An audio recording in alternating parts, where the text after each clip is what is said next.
मर्यादा पुरुषोत्तम भगवान श्री राम और माता सीता की कथा में कई तरह की लोक कथाएँ हैं, कई तरह की किंवदंतियाँ हैं। अलग अलग तरह से लोग अपने विचार बताते हैं, अलग अलग संस्करणों में बहुत ही अलग अलग तरीके से सबने पेश किया है, पर सही जानकारी इसकी भगवान श्री वाल्मीकि रामायण में ही मिलती है।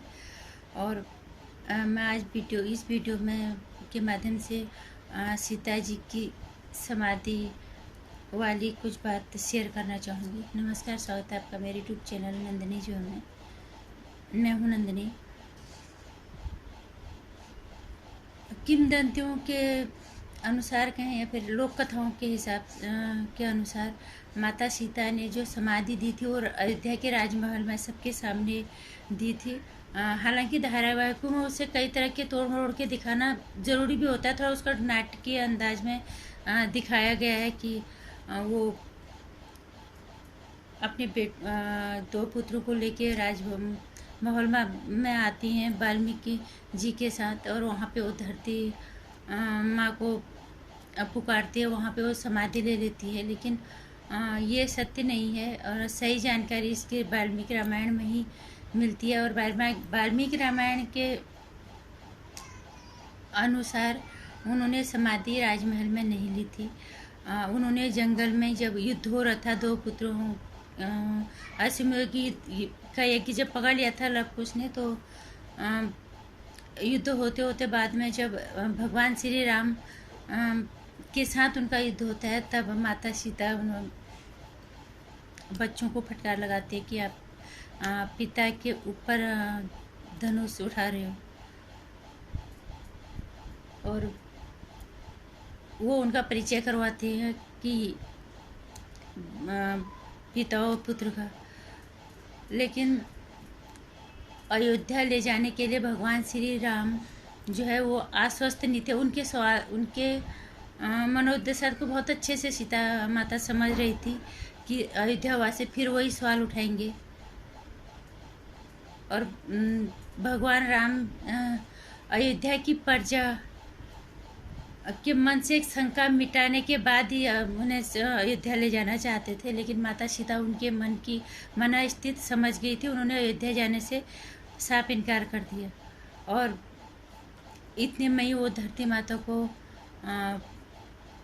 पुकारती है, और कहते हैं कि दो पहाड़ी के नीचे के बीच में से धरती फट गई थी, और उसमें से जो है देवी अवतरित होती है माता जी को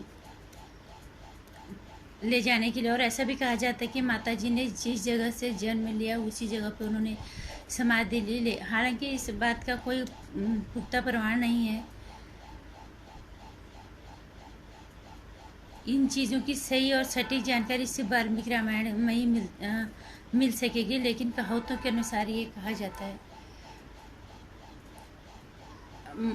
माता जी ने अयोध्या के राजमहल में समाधि नहीं ली थी। उन्होंने उस जहाँ आश्रम था उसी के आसपास जब युद्ध हो रहा था जिस जगह पे, वहीं उन्होंने समाधि ली, वहीं उन्होंने धरती माता को पुकारा, और वहीं से वो धरती में विलीन हो जाती। जैसी वो धरती के अंदर जाती हैं माता के, भगवान जी रोकने की कोशिश करते हैं, लेकिन इतने में माता जी धरती में समा चुकी होती है। ऐसा कहा जाता है कि भगवान जी के हाथ में सिर्फ माता जी के बाल आई थी, उनकी चोटी आई थी। और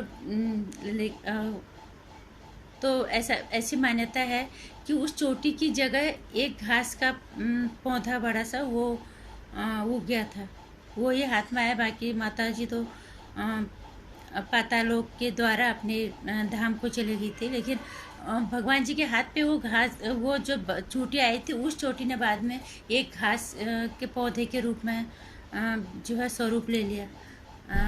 उत्तराखंड में वो घास पाई जाती, बिल्कुल बालों की जैसी होती है वो। उत्तराखंड के कई जंगलों में पाई जाती होगी वो घास, और उत्तराखंड में तो उसका खास कर उसका झाड़ू या रस्सी बनाने के लिए उसका इस्तेमाल किया जाता है। बहुत ही मजबूत होता है वो। तो ऐसी मान्यता है कि माता जी वो पौधा माता जी की बालों से ही अवतरित हुआ है, ऐसी मान्यता है। यहाँ पे माता जी की समाधि के बारे में। बाकी अगर वीडियो से आप इत्तेफाक रखते हैं तो वीडियो को लाइक और शेयर कर लेना, चैनल को सब्सक्राइब कर लेना, आने वाली वीडियोज़ की नोटिफिकेशन के लिए घंटी आइकन प्रेस कर लेना।